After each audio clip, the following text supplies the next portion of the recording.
everyone. Welcome to another episode of the Adventures of a Real Estate Investor. I'm Susie. And I'm Michael, and we're excited you joined us for this adventure. So today is a very, very special episode Why? because it is episode 100. So yeah, it's been a journey. It's been incredible to have 100 different interviews. Well, 100 after this episode. So today is special as well because we have 6 of our partners on this podcast as well. Yes. Yeah. And so what's special about this episode is what we're going to do is we're going to host like a partnership panel because this episode is all about partnerships and why they are important in real estate investing, especially multifamily real estate investing. We could not be where we are right now in our real estate investing journey without the people on this call right now. So thank you all for joining us. I'm really excited to get into this little partnership panel. Yeah. And thank you for your partnerships and your friendships along the way as well. So what I would like to do first to introduce the panel members is kind of go around the board here. And we're going to start with Chelsea Garber. And she was originally on episode 44. So if you want to learn all about Chelsea Garber, a little more detailed bio about her, please go listen to episode 44. You can learn all about Chelsea in an amazing episode there. But in the meantime, Chelsea, would you mind spending a little bit of time just briefly introducing yourself and what kind of you bring in a partnership role? Yeah, absolutely. Well, first and foremost, thank you, Michael, Susie, and friends and partners here today. I'm excited to be with you guys. A little bit quick bio on myself. My name is Chelsea Garber. I am the founder of Ascend Equity. I'm a full-time real estate investor, syndicator, and entrepreneur, and I have extensive knowledge in design, architecture, construction, and project management. I currently own and operate 286 units amongst 4 communities between Ohio and Oklahoma.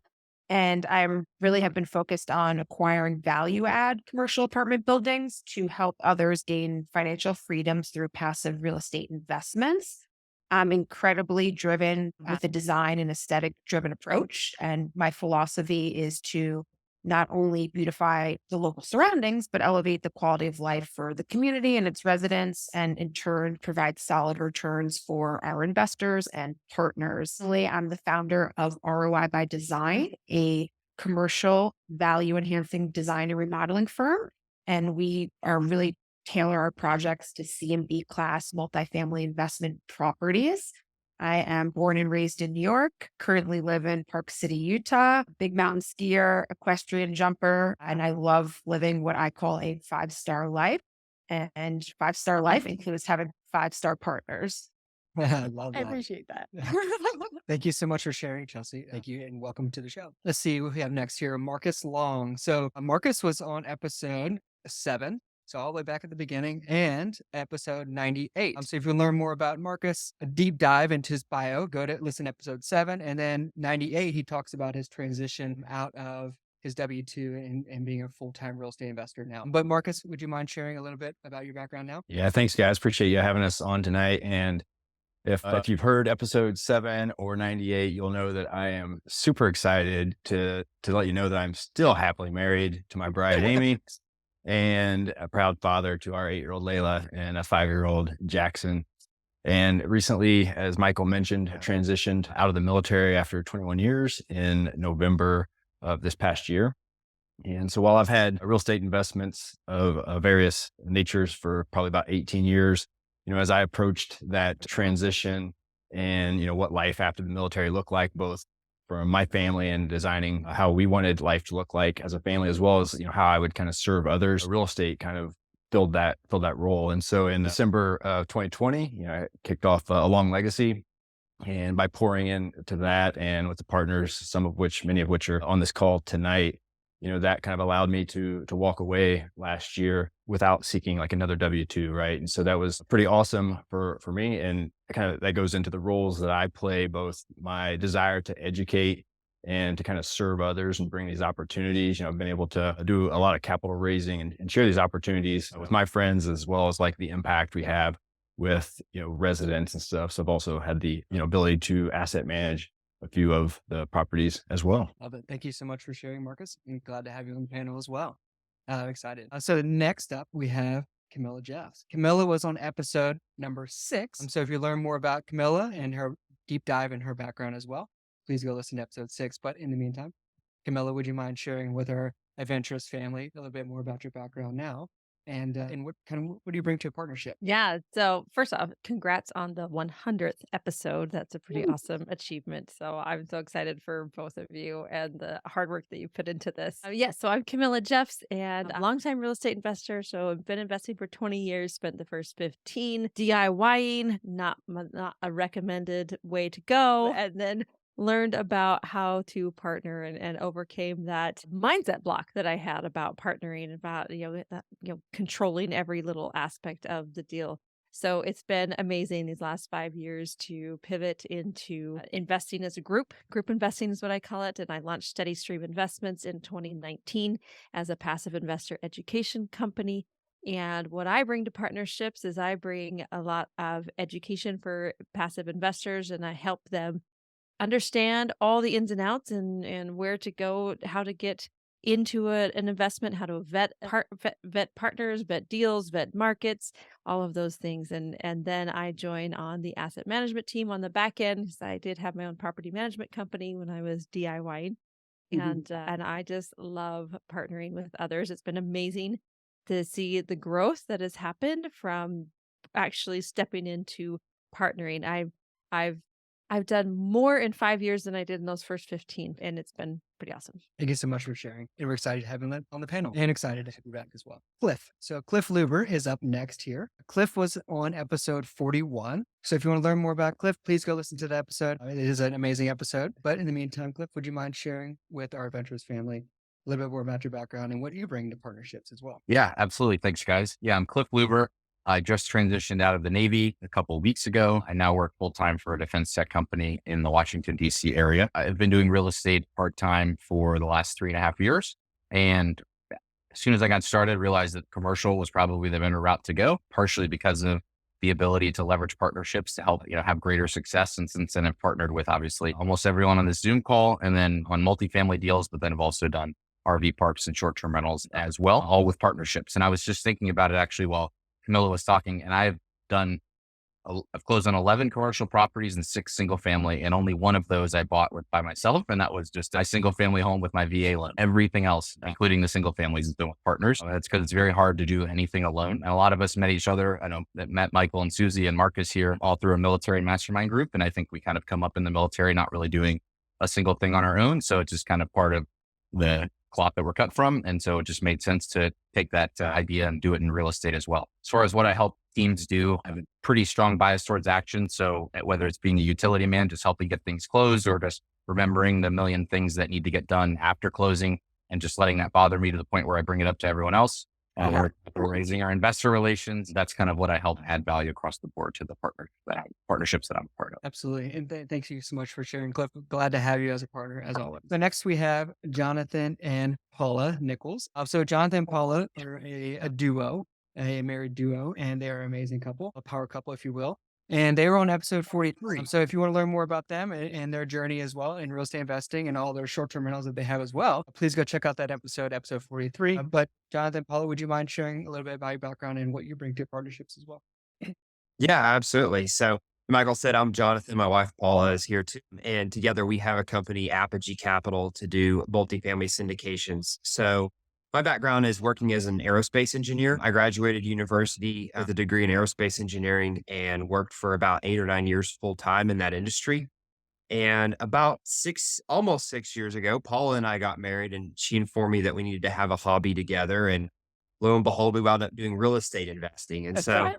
and so we started out in the residential world, buying residential properties and doing short-term rental with those properties, and built up a portfolio of residential properties that we still own and have the short-term rentals with. But then realized we want to do something bigger, and realized we want to do something where we could allow others to join us. So we had a lot of friends and family who wanted to invest in real estate, but they didn't want to do anything. And so for us, syndication was the perfect solution to something that would both allow us to scale and allow us to help our friends and family. And so I'm a full-time investor now, and Paula may want to share a little more about her background. So I'll let her jump in so I don't mess that up. Hi, everyone. Michael, Susie, thanks for having us and thanks for being amazing partners. Yes, my background is in finance and management consulting prior to jumping into real estate. I'm actually currently still working at W2 specifically for real estate development. So I've learned a lot in that area. And I hope to leverage that knowledge in the future of our company and future partnerships. Better focus is in multifamily syndication, and I get to leverage a lot of the management consulting skills as well as financial modeling and capital raising when it comes to real estate. So Awesome. Thank you, Jonathan and Paula, for sharing. Appreciate that. And welcome to the panel. We're glad to have you on again. All right. So what we're going to do now, on the panel of eight, including Susie and I have now introduced themselves. What I'd like to do is, since this panel is focused on partnerships, this whole episode is focused on partnerships and the importance of them. What I'd like to do is then ask some questions and then kind of just riff off of that now. And so the first question I have for the panel is, why are partnerships so important in real estate investing? Marcus? Yeah. So, I think it's probably true in any real estate strategies. There's numerous of them, but specifically in commercial real estate, it truly is a team sport, right? There's like a number of different roles when you think about commercial real estate, specifically about the, acquisitions and the underwriting and, capital raising and asset management. And I think that, each one of us on this call we have different interests, we have different skill sets, different strengths. And while I think it's important for us as general partners, particularly bringing in like passive investors, to have an understanding of all of those roles, that we should really like pour into what our strengths and interests are. And that's where we're going to perform the best. Right. And so while it's important to have that understanding, like, find other partners that complement our own and have strengths in some of those other areas. Absolutely. And I couldn't agree more with you, Marcus, because it is difficult to do everything all at once, right? And you said find a niche that you're really good at and stick to that, and to find people who can fill in everything else. Camilla, did you have something to add? Yeah, when I was like looking at pivoting from single family to large multifamily, and I wanted to buy this apartment complex, but I realized pretty quickly I actually could not buy it on my own. Like literally could not, because I couldn't get a loan for it. Because on the loan, there are there's interesting restrictions on being able to get a loan, because they want to see, well, of course, they want you to have net worth that equals the loan amount. Well, if you're buying a multi-million-dollar apartment complex, if you don't have that net worth, what are you going to do? Well, you got to bring a partner in to do that, right? But then the other interesting one was the experience factor. They want you to have experience in large multifamily. Well, I have experience in running a lot of real estate investments, but they would not give me the loan because I don't have experience in a big multifamily project. And then I was like, well, how are you even supposed to get the loan? They're like, well, you already have to have experience. And so it's like, well, wait a minute. How are you ever supposed to break into this industry? And the answer is partnerships, right? If you want into this industry and you want to be an active investor in this, you have to formulate those partnerships. And that was when I was like, oh no, really? I gotta go like talk to people, meet people. But it actually turned into a pretty amazing thing to partner with others and allow the success of others to help you, to lift you up as well. So it's pretty cool. yeah, one thing that I really love about partnerships too, like with the collaboration and all of like the creativity, that comes from, even with this group, right? It'd be like 8 different minds that can come up with a solution for a problem. Like that's one of my favorite parts, because it's endless when, everybody has a spot at the table and everybody gets to have a voice to be able to come up with a solution. Because more often than not, when you have that many people, a solution can be found. And like, that's amazing as well, right? Because you're like, oh, wow, I would have never thought about that, but my amazing partner did. So that's cool. Absolutely. Yeah, I totally agree with that. And like Marcus and Camilla both said, right, there's so many different roles that you have to fulfill in order to close a multifamily deal. You have acquisitions, you have underwriting, finding deals, meeting with brokers, things like that. You also have the capital raising piece, right? You have to have all those relationships with investors, unless you have a big wad of cash sitting around to do that. And like Camilla One said, day. yeah, one day. Right. But like, and what Camilla said as well is like, you have to have the net worth and the liquidity to cover the amount that the bank requires in order for you to take on that significant loan, right? Multi-million-dollar loan. And then you have to add the experience piece as well. And then in addition to that, you have to understand how to asset manage, right? You have to carry the deal through this business plan and then go through a disposition or sale of the property at the end. So there's a lot of moving pieces. It's very difficult for one person to do it alone. And it, like Camilla said, it's like almost impossible to break into the industry if you don't have a partner to begin with, for sure. So the second question I have for the panel is, how do you seek out and find partnerships in this industry? I'll answer that one. So I actually get asked this question a lot when I'm talking to people who are new to investing. They'll ask me, well, how did you find your partners? And myself and several of us in here are involved with different either coaching programs or mentorship programs. And so some people automatically assume that through one of those programs, maybe I found the partners. But actually, my relationship with Michael and Susie began very organically. We met in a networking event in a conference and then just kind of became friends through regular meetups and stuff from there that we would see. And so I think that one mistake people often make is trying to force partnerships instead of just kind of letting relationships organically grow. And then as you see where your interests are aligning, where your values are aligning, then, taking advantage of that and leveraging those relationships to do a multifamily deal. So I would say, very organically is the best way to develop partnerships. Yeah, thanks, Jonathan. I love that answer because I feel like we see it all too often where people barely know each other and then they hop in to a deal, right? And a multifamily deal sometimes I consider it's very similar to a marriage, right? I mean, it is a long process. It could be 5, 7, 10 years for the whole business plan to be carried out. And that's a long time to spend with those partners, right? I mean, if you don't know them, like you're saying, Jonathan, like if you haven't built an organic relationship with them, understand them, know them beforehand, before, jumping in bed with them, if you will, then it can be dangerous. So yeah, absolutely.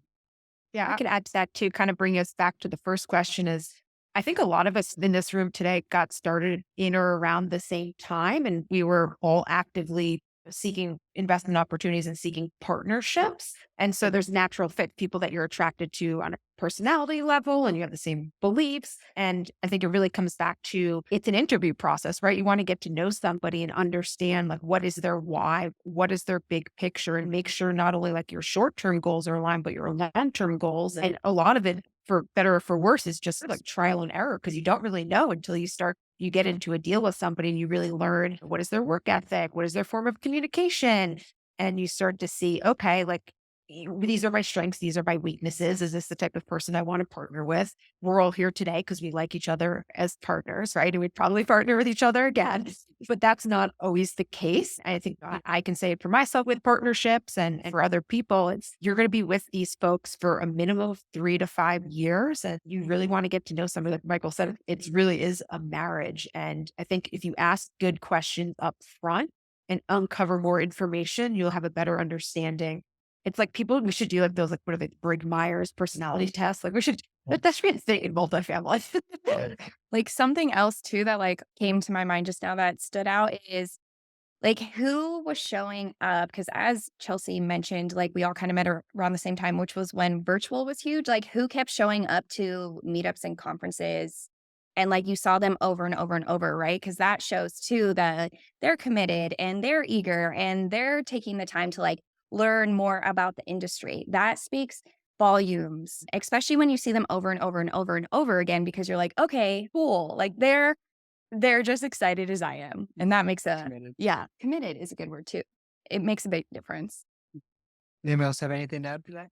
One thing, I just mentioned real quick, I guess, like Jonathan mentioned, like everyone assumes that you find your partners in mastermind stuff, and he didn't and stuff. Like actually, a lot of mine original partners did come from, mastermind and stuff, as Cliff mentioned earlier. And, not as right or wrong, but one reason that worked for me for commercial real estate as well as some other partnerships was because I did spend a lot of time with those people, right? Whether it be a weekly accountability groups, whether education type things.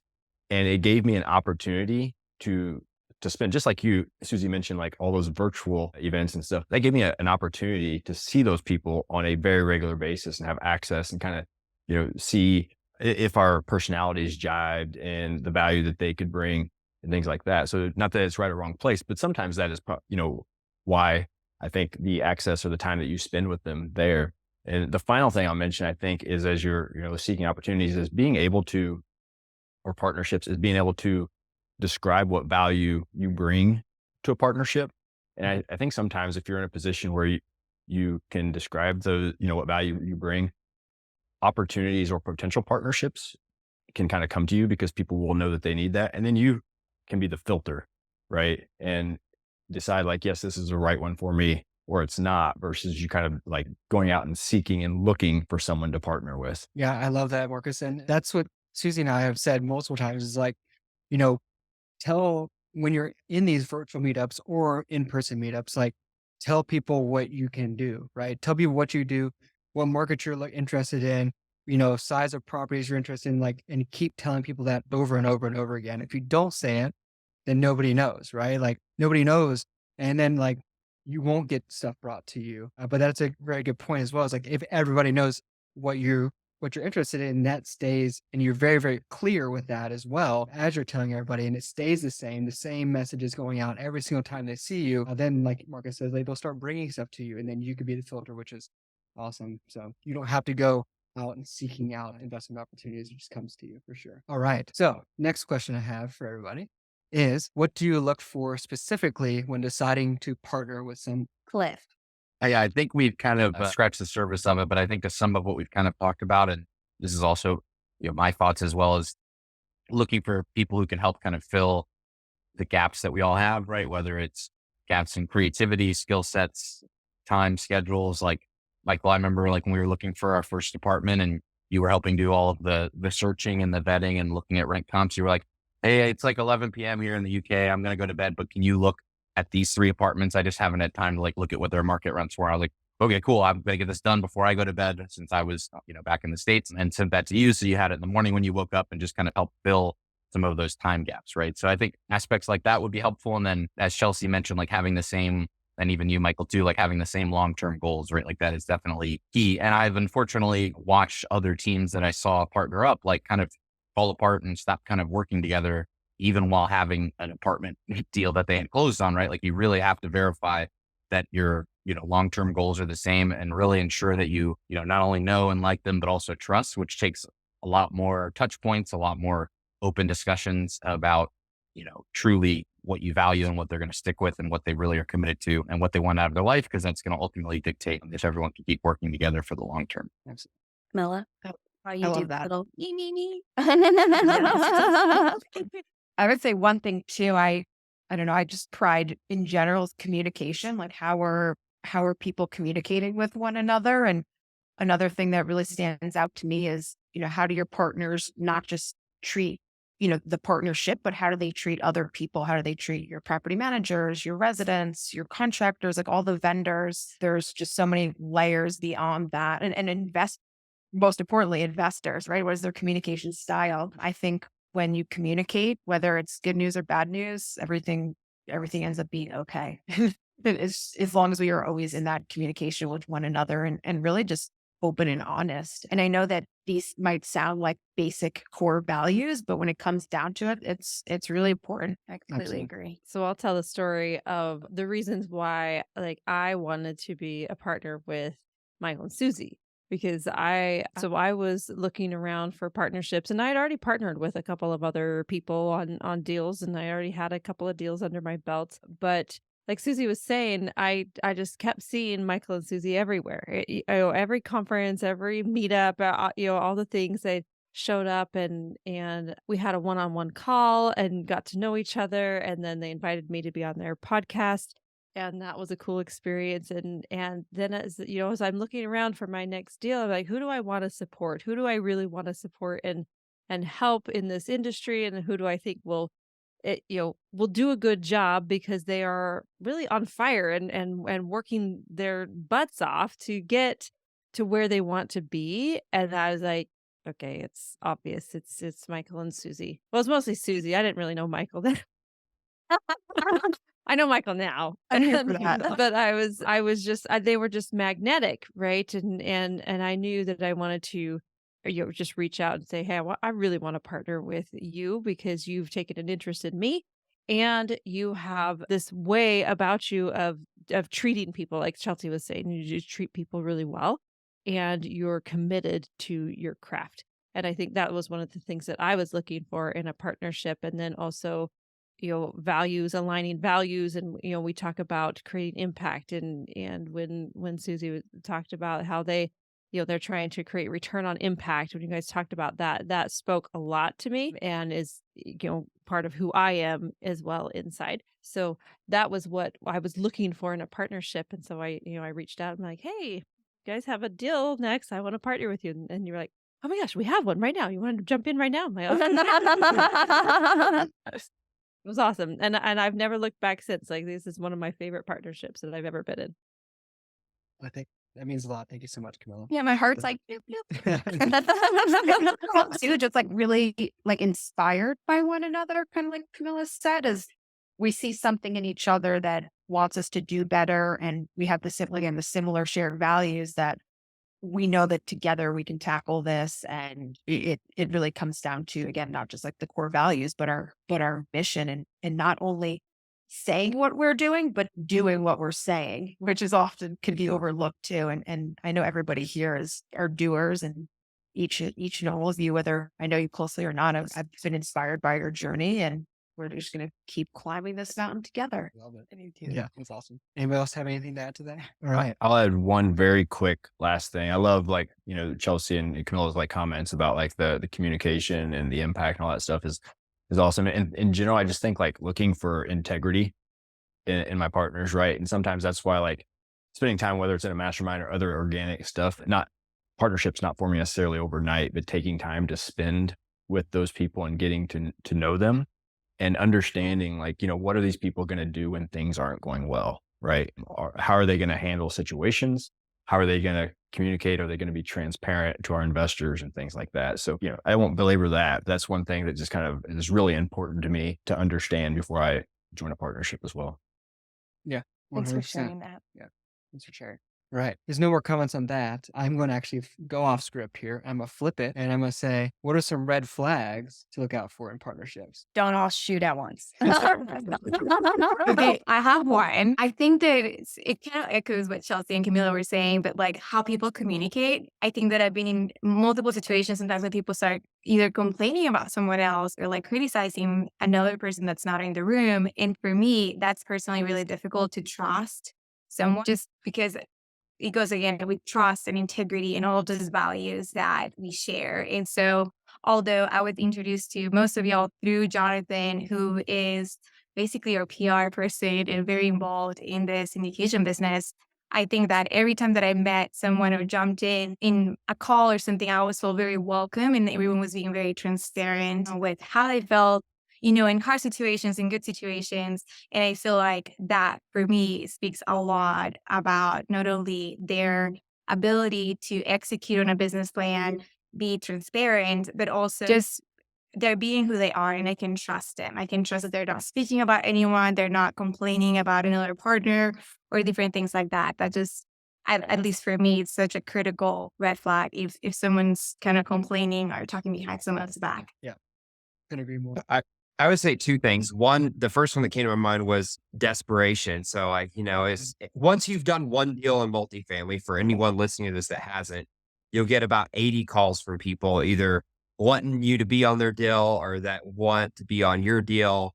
And, obviously some of those might be genuine. You have to filter through it, but some of those are more of a, I guess, kind of a desperation type thing. And, I just think that sometimes that doesn't come from a good heart. And so I would say that's one thing to be very careful of. And then the second thing to me that's super important is ownership. So literally everyone in this business makes mistakes at one time or another. You will always make a mistake, do something wrong, say something wrong, could have done better here. And the ability to take ownership of it and do your best to fix it or pull in people who can fix those mistakes and keep moving forward rather than just blaming someone else or blaming the circumstances, I think a really important thing for me personally. Love that. Any other red flags? I'd I say, would say, oh, sorry, Chelsea, go ahead.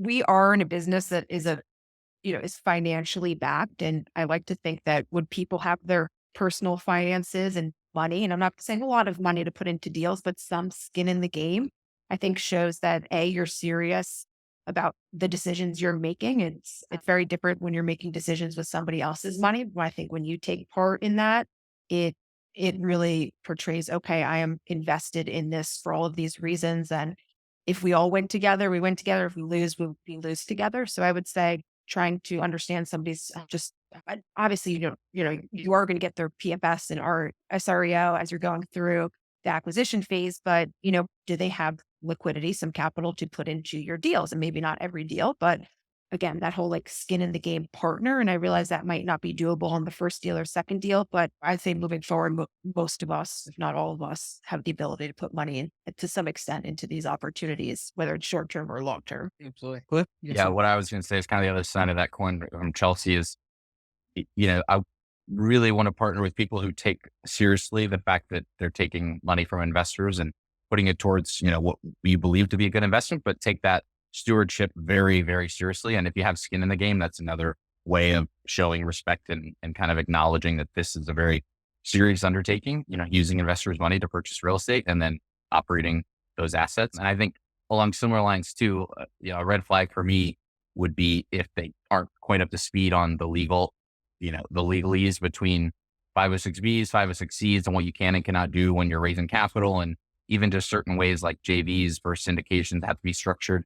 Some of the kind of basic stuff that you'll pick up if you do enough research, both reading articles, podcasts, books, the basic education stuff when it comes to capital raising in particular, making sure that they understand that. And then also know that a soft commit is not a guarantee. That's something I've watched a lot of people and all of us have obviously learned along the way, but that too would be a bit of a red flag as well. Yeah, couldn't agree more with that for sure. One of the things I was thinking about too, about a red flag, and now I'm totally drawing a blank, so it'll come back to me at some point. But anybody else have any red flags to add? Cool. So moving right along here. The next question I have for the panel is, how have partnerships helped you increase your velocity of real estate investing? I think that's a good one for Camilla to start.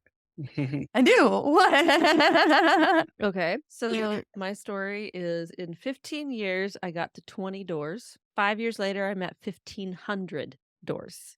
Right. So like the velocity is huge in terms of what you can do and how you can partner with people, and it's been pretty amazing, and that represents about 13 different deals that I've been able to be involved in with partners that I never could have done on my own, and I never thought I could be in a position where I could say numbers like that either, because I had heard people say numbers like that when I was first getting into the industry. I'm like, oh my gosh, that's crazy. And now I'm sitting here thinking, I could do a lot more than that. Like, I'm going to keep going, just keep going with these amazing partners that I have. And so that's, the velocity partnerships will really take you a lot further than you ever thought you could go yourself. Love that. I can tell a little bit of a personal story. In my almost first year of multifamily investing, I come from a background, solo entrepreneur. I've owned multiple businesses and always, been in more of a competition than a collaboration mode. I thought I could go at multifamily on my own and that I could put a deal together. And, my coach, gave me the stamp of approval, and I was going to raise equity and do all these things. And I quickly learned, 9, 10 months later, all the people around me were getting deals done. And what were they doing? They were forming partnerships. So a light bulb went off in my head, and I say to myself, okay, there's X, Y, and Z reasons. Camilla jumped into a couple of them in the beginning, just basically the track record, the net worth, all of the things. And until you go through your first acquisition and get to the closing table, you do not realize how much work it is. And I could have never in a million years imagined doing that by myself. It's unbelievable. And I like to say that some of them get easier, but some of them don't. Yeah. I can't imagine not having had partners. And I don't know too many people, if any, that don't have partners that have been really successful in this business at this, at any level. So it just goes to show. Thanks for sharing. Appreciate that. Absolutely. Yeah, I can jump in and echo kind of Camilla's story a bit as well. For my first 15 years or so, I think I probably had 15 doors. And I wasn't necessarily super intentional in trying to scale necessarily, but that's kind of where I was. And then in the past, 2 to 3 at just shy of 500 as a general partner, a few hundred passively and stuff as well. And as Camilla mentioned earlier, and Chelsea just mentioned, kind of have to have those time, money, and knowledge pieces of the puzzle kind of. And we see this a lot in single family where, you buy a house, and if you wait until you have the capital for the next house. It just takes a really long time to get there. Right. And so when you don't necessarily have all those pieces of the puzzle at the same time in your journey, just working together to do that allows you to increase the velocity significantly. Yeah, I even want to add, and this is just directly passive investing because Marcus, you made like a light bulb go off. Like even passively investing, it changes, like your velocity grows too, because like if someone has invested in a deal and they did not like what the like sponsorship was doing, it's not talking poorly about them. It's saying like, I wouldn't invest with this individual again. And that's huge because when we, are asking or not asking, providing opportunities where people have to invest, 25, 50, 75, $100,000, like we would want to know in return if a deal didn't go well or if a sponsorship team wasn't who they say they are on social media, right? So like even being able to talk to your partners, like and whom they have talked to about where to passively invest your money is a big deal as well. But when you're doing it alone, and you're not talking to anyone about it, you don't know like the ins and outs or people's experiences whatsoever. Yeah, absolutely. So yeah, these lessons apply not only to, people who are interested in active investing, but also passively investing, right? Like, getting to know people, forming those partnerships with a sponsorship team, because we consider our limited partners partners. I mean, it says it in the name, right? Limited partner, right? They're partners. They all come together. They all come together. Yes, they're silent partners, but they're still partners with us as well. But Yeah. So Marcus also helped light a light bulb up for me, Susie. I talked about it a lot in the episode that I did with you guys, episode 41, but I got my start really, especially pivoting to commercial real estate because I was a limited partner in 5 deals and kind of saw like, okay, I vetted a lot of, I probably attended like 35, 40 webinars, looked at more pitch decks than that, like really trying to consider which deals to invest in, but I could only invest in 5 because I formed an LLC with my best friend, Danny, and we were investing in those deals passively together. Right. So having his capital as well as mine to kind of go a little bit further for us helped. And that partnership alone just forced me to look at more deals, maybe even look at them closer because I was like helping, bird dog deals for both him and I, and we would both consider it and talk about it. But that partnership alone just helped me be a better and more serious LP, I guess, by having to vet more deals. I completely agree with that. I do. anybody else need that? I think that's just limited beliefs. I feel like by being in partnerships, you're able to almost borrow inspiration from the person that you're working with, right? I mean, I can say that from every single person on this podcast. I think that, when there's hard days, you're like, okay, but like, you jump in a meeting or I talk with Jonathan and he's like, oh, but I talked to Michael and it's been great, and it's inspirational. And I think that that's something that you cannot get from yourself all the time. So I think that it's something that you need.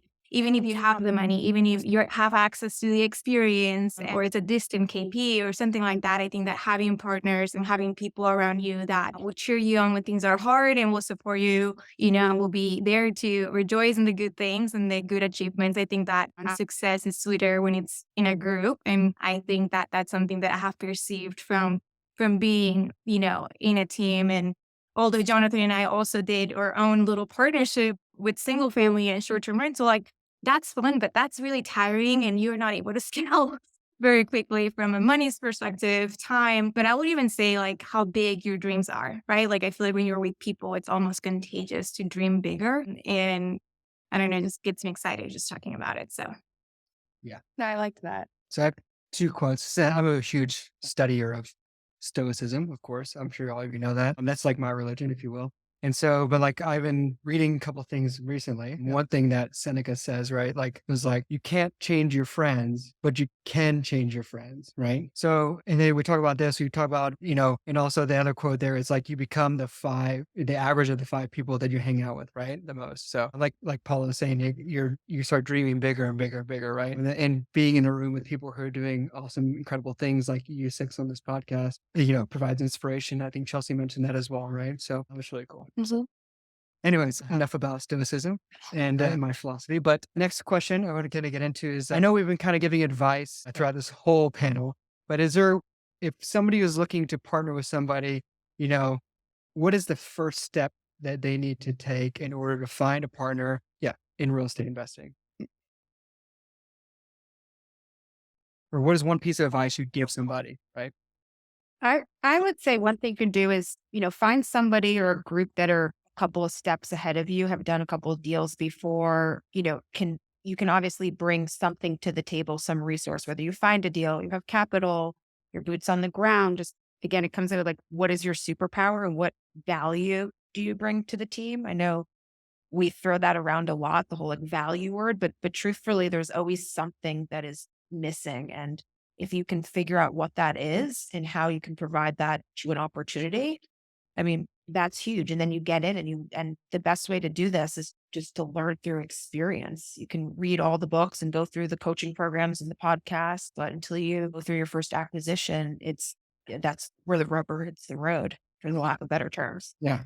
Yeah, I think for me, when coming into partnerships and even raising capital, the first thing was these people that are investing are special to me and I need to protect them. And so if I'm coming into this marriage with partners and they are also having a say on how to execute the business plan, etc., I want to make sure that they also know what they're doing and that they're trustworthy. And so I think that nowadays with social media and websites, I'm not going to say anyone, but a lot of people are able to have amazing social media likes and reviews and things, and, which is really great. But I will challenge you as you're looking for partnerships to really dig in into who are these people?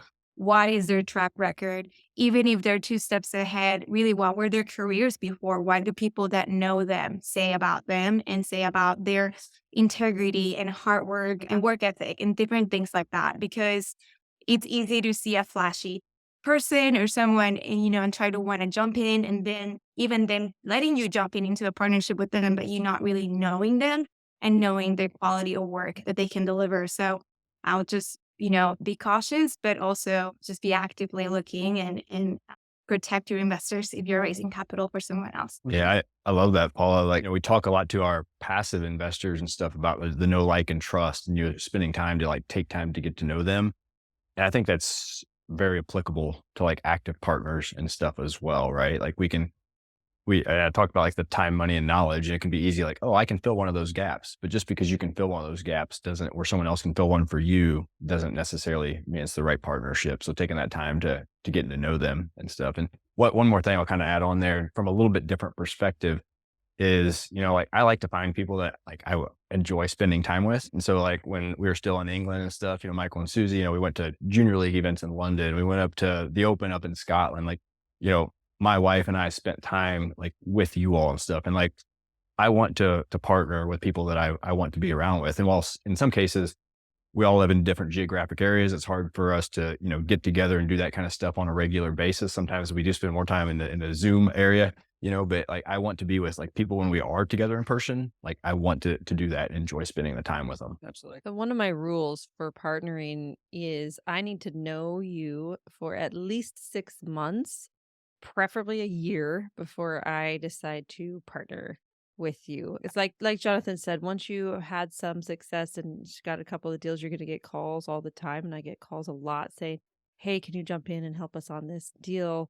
Someone referred me to you, I've said to many people, I said, I like the deal. I like what you're doing. I like, what you have. I said, but unfortunately I haven't known you long enough to jump in on your deal. So let me follow your journey for a while. Add me to your investor newsletters. Add me to any communication that you send out. I want to see what you do before I jump in. And the reason I do that now is because I made mistakes in the beginning, right? With the first partners that I joined with, I made that mistake of not knowing how they communicated with their partners and how things went, and so of course things did not go well, and so that was important to me. But also, I think, Michael, your original question was, what's our advice to someone who's just maybe just starting out and wanting to find a partner? I think step one, know yourself, know what you can bring to a partnership and how you can help other people. And then step two is you've got to get out there and start, networking. I hate the word networking. It gives me the heebie-jeebies sometimes, but it's fine. But get out there and get to know other people. Like literally, I give advice that like just Google multifamily meetup in your area and go live to those and get to know the people who are there. That's how I found my first passive investment is I just showed up at some multifamily meetup, and granted it was not like very sophisticated in who I chose to invest with at that time, but that's okay because it's going well and it's fine and it's not, maybe I could have found an even better one, but I don't believe in holding out for the best. I believe in taking steps and learning along the way, and eventually you will become the best at what you're doing. So that's my advice. One thing I want to add to what Camilla said, right? Because like it can be really hard for people to want to show up to those networking events, one in person or two virtually, right? Like Michael and I have the great story where like when we were going to meet Marcus for the first time virtually, we thought we were going to die. We almost canceled. But even now, Michael and I attended a meetup here locally in Dayton, and like we're about to walk in the door, and Michael's like, "Do we have to go?" I'm like, "Yes." So like it doesn't necessarily get easier, is what I'm trying to say. Like you may always be nervous, and that's always okay, right? Because like I'm always nervous. I don't know, because I have to introduce myself again, and that's hard. And it could get easier for you, but it could also not. And that's both are perfect answers of why you should go to a real estate meetup and just virtually or in person, like to just talk to people to learn more. Because really, what I've gotten all out of it is just like confidence within myself, even because it's cool, right? When you're like, oh my gosh, I thought I was going to die, but I knew what they were talking about in the room, right? So then that gives you just like that little 1% to want to maybe attend virtually or in person again, because you're like, okay, like you get that little dopamine hit of like, I do know what I'm talking about, or I do know, or I understand what I'm listening to. And that's really cool. Sure. All right. Anybody else before we move on? I have one final question for everybody before we wrap up the podcast. You guys want to add to that? Cool. All right. So last question I have for the panel is how has real estate investing impacted yourself or your family? Since we love impact here on this podcast, of course, we had to end it with a question about impact. So who would like to field that question? I'm happy to jump in and kick off, and the list could be very long, but I'll try to keep it short. But just briefly, like it allowed me to walk away from my W-2 this past year without looking for another one. It took years to kind of build that up, but it allowed me, based on the nature of my military job for a number of years, I couldn't really talk to my kids or tell them a lot about what I did. Right? Real estate allows me to kind of talk to them, to show them a physical property, to show them like, hey, we're providing a home for these people, or to show them like the staff that we employ, and actually have a conversation about like, this is the impact, that we have. I think that as I exited the military, I've talked to Michael and Susie about this before, like 21 years in, you're used to having this purpose and this mission like given to you. And real estate for me, as I kind of mentioned before, like I love to educate others, and that kind of like feeds in with like educating and providing these opportunities to my friends, my families, my colleagues from the past 20 years, and the impact that we can have for the residents. And, finally, as I kind of move out of the military and stuff, just the flexibility that it allows for me to do that from anywhere geographically, and kind of take it with me to be present and show up at school events for my children, or to travel with them or whatever. So very quick synopsis, but it has a massive impact in a lot of different ways. I would say, I mean, like Marcus, this could be an all night answer, right? But two things I would highlight. One, there's kind of the obvious, which is the financial component of it. So, I worked as an engineer. I had a great job, worked very hard, did all the things that you're told to do growing up, had my 401k, got my company match.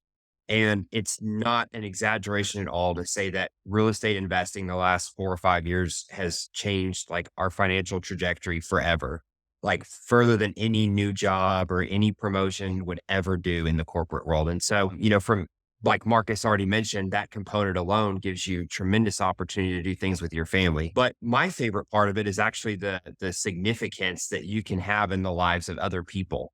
So when I worked as an engineer, once again, there was kind of this always, well, I guess I'm doing good for the world because I'm working on this part, which someone else will put on an aircraft, which then someone in the military will use to save lives. And that's great, And that really is a contribution to the world. It's not made up. But for me, it was too intangible. And now I get to be a part of a business where I pull in investors who have no other way to invest in quality investments like what we provide, and literally go hand them a distribution check and like congratulations, like you found the answer to investing and getting good returns. And like some of those conversations have just been like, I think some of like the sweetest moments in my life to be able to give back to other people who I really care about, which I care a lot about all my investors. So those are two things I would highlight. Thank you. Thanks for sharing. Yeah. I would say in addition to all the amazing things said here that we all very similarly share is personally one thing that's touched me much more than I thought it would be for the tenants, like in our on-site staff, and how when really great owners and operators like ourselves pay attention to the details and really care about the people who not only work at your property but live at your property. It's incredible to go into some of these apartments that are less than desirable and to create a change on a scale that, like Jonathan said, you might not have done in your, your W-2 job. For me, it was designing 10, $15 million homes. And now I'm designing apartment buildings for what are considered more of like a workforce housing solution that we're working on together. And it has turned into a greater why of mine. And it wasn't the why I started with, but it's the why that will take me and the investors and partners to a bigger and better place when we go back to, at the end of the day, like, what's this really about, and creating change on an impact, as Michael and Susie say, just on a larger scale. I feel really good about it. And I know everybody else here feels really good about what we're doing. Absolutely. I love that. I love that piece for sure. That's really, going out and walking the properties and then seeing in person as well, like meeting the residents and then seeing, okay, let's fix that. Let's fix that. Like make things more pleasant for them. And it's just like, if I lived here, how would I want it? Right. So it's really cool to be able to do that and make that impact for sure. Yeah. So I'll jump in. The impact that is most important for me right now is the impact of example. So there's a lot of people who say, "Oh yeah, go after your dreams, go get them, go get them."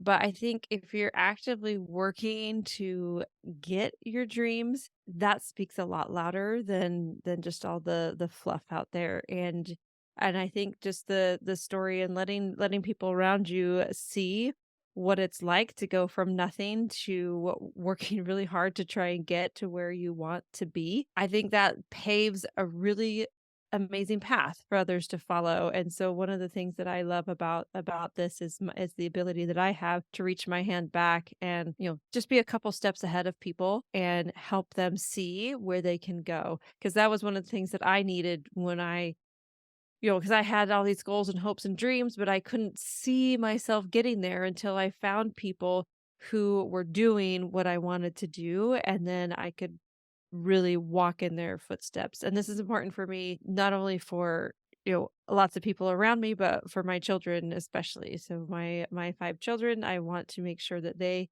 know that their mother is willing to go after it and do what it takes to achieve her dreams so that they can see a path ahead of them to be able to achieve their dreams, whatever their dreams may be. It may not be real estate, right? But whatever their dreams may be, they need to know that they can walk that path. I love that. You're right. I have Well, something. okay. Is that okay? Yeah, Okay, sure. cool. So I have a story because, like, we don't, like, when I was in, my traditional W-2, and I feel like other people may feel this as well, it is not as collaborative because at all times you really are competing next to the people next to you, whether you kind of know it or not, right? Because, like, if a company decides to have a layoff, you don't know if they've decided if you're the winner or not, no matter what role you're really in, But, like, with real estate investing, it's so collaborative, and everyone or most people wants everybody else to learn. But, like, that goes in every direction, right? Like, Mela mentioned her family, Chelsea mentioned her residents. Like, although they might not directly feel it all the time, like, it's happening. And a story that goes with that is that specifically one of our property managers, because, I just love her, and she decided to Facebook creep on me, which is totally fine. And she's like, I want to, like, do what you do one day. Like, I don't get it. And so I went out of my way, right? And, like, got her real estate investing books. And then I went to a conference and gave her my shirt. It was like, invest her, so that she could feel like she was an investor before she had even started.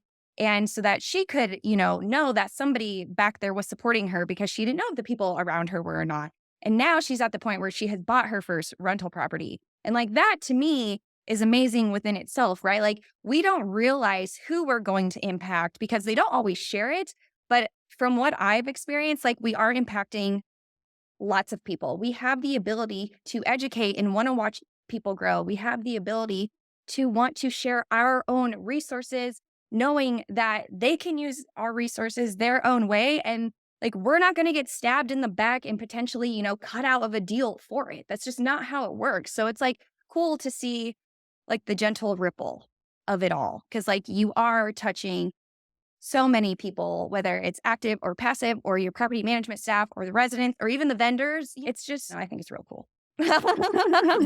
It is cool for sure. Yeah. Thank you, Marcus. All right. So we are approaching 1 hour. And so I want to end this now. But before we end this podcast, I want to say thank you all for joining us. Like I said at the beginning, we could not be at where we are now at podcast episode 100, or where we are now with the properties that we have acquired so far without all of you. And we really do appreciate each and every one of you. So thank you so much again. But before we end, would you mind, I'm going to go around the horn one more time and just share with our Adventurous family how they can maybe find out more about you or get in contact with you if they want to reach out to you. So Chelsea, we'll begin with you. And again, if you want to learn more about Chelsea, go to episode 44, but go ahead, Chelsea. Absolutely. So in Facebook, friend me, message me, Chelsea Garber. You can always shoot me an email, Chelsea at ascend2equity.com. Perfect. And again, we'll have all this in the show notes as well, so you don't have to write everything down. Marcus. And Marcus is on episode 7 and 98. So you'll learn more about him as well. Awesome. Thanks again for having us tonight, guys. And you can go to alonglegacy.com. If you want to shoot me an email, all my social, or set up a time to chat, it's all on alonglegacy.com. Thank you so much. All right, Camilla was on episode 6. And so learn more about her, go to episode 6, but she'll share her information now as well. Yes, please connect with me. LinkedIn is my favorite social platform. So connect with me there. I'm pretty sure I'm the only Camilla Jeffs out there, but maybe not. Or you can go to my website, steadystreaminvestments.com. Be so happy to talk to any of you. Thank you. Thank you. All right, Cliff Luber. Cliff was on episode 41, so you'll learn more about him. Go to that episode. But Cliff, would you mind sharing with our Adventurous family how to get a hold of you? Yeah, totally. Then works for me as well. Cliff Luber, Cliff with 1 F. Otherwise, you might find my dad. He goes by Cliff with 2 Fs. And then my website is upwardcapital.us. You can email me, Cliff with 1 F at upwardcapital.us as well. Thank you so much, Cliff. I do have a question. Is your son going to be Cliff with no Fs? Yeah, we'll figure that out. I cross that bridge when we come to it. Great question. I mean, my dad was pretty upset. I went by 1 F, but that's like cutting off our full name, which is Clifton with 1 F. So I thought it just made a lot of sense. But that's as rebellious as I got in college. So he should be. So, thanks, Cliff. Jonathan and Paula, again, they were on episode 43. So check out that episode and learn more about their short-term rentals and their investing journey as well. Would you mind sharing with our Adventurous family how to get a hold of you? Yeah, absolutely. So our multifamily company is called Apogee Capital. So you can check out our website, Apogee MFC, like multifamilycapital.com, or I'm also extremely active on LinkedIn. So send me a message there. Cool. Well, thank you so much. And when you reach out to all these lovely guests on LinkedIn or however, please do mention that you heard them on the Adventures of Real Estate Investor podcast. And that is the golden ticket where they will actually respond to you. Otherwise, good luck. Just kidding. They're very, very open as you learned throughout this podcast, sharing resources and ideas, and more than happy to hop on a call with anybody. So please reach out to them. All of their information will be in the show notes as well. And again, thank you all for joining us. It's been an absolute pleasure to have you all on the panel, and we're excited to continue to do more deals with you in the future in 2023 and beyond. So thank you so much for your time and attention. And until next time, explore more, adventure awaits.